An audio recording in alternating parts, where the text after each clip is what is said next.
Bagong lahat, luma muna. So dati gumawa ako ng episode regarding sa unwritten rule sa NBA na pinagmumulan minsan ng gulo.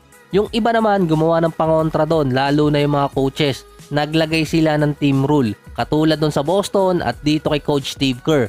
Ngayon naman, ito yung mga unwritten rule sa playoffs na pwedeng sundin, pwedeng hindi.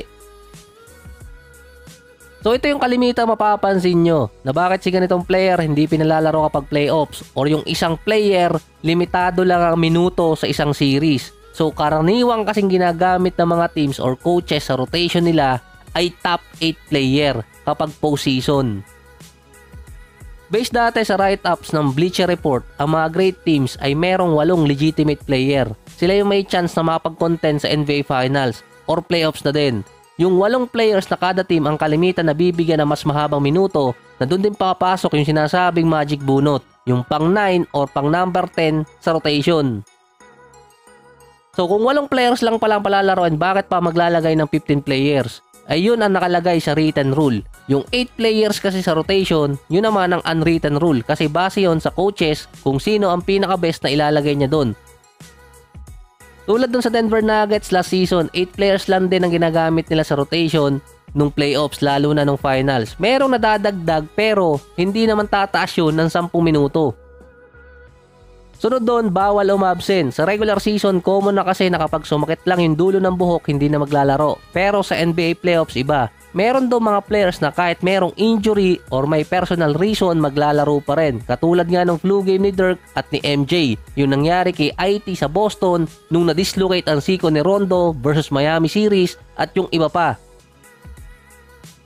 Lalo na yung nangyari dati kay Derek Fisher na surgery ng anak niya sa mismong playoff game, naglaro pa rin siya.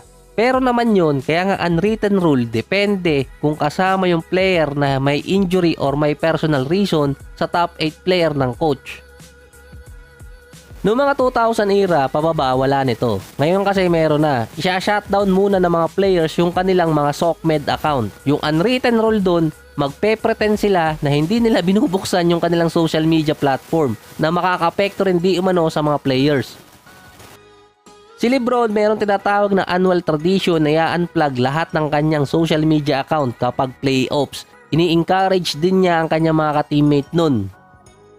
Ito kalimitan mapapansin nyo din sa mga players kapag papasok sila ng arena kapag playoffs na. Kapag ang isang team ay 1 win away na lang para matapos ang isang series, ito yung kalimitang ginagamit nilang trash talk sa kabilang team. Yung tinatawag nilang funeral game or RIP.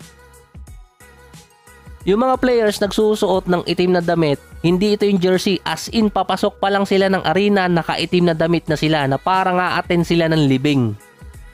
Noong 2013, ginawa to ng Knicks kontra sa Boston Celtics. Game 5 ata yun. Nagalit pa ang coach noon dahil natalo noon ang New York. Carmelo Anthony time pa yon. Kasi ang unwritten rule doon, kung gagawin mo yung funeral game, kailangan talagang tapusin mo yung series.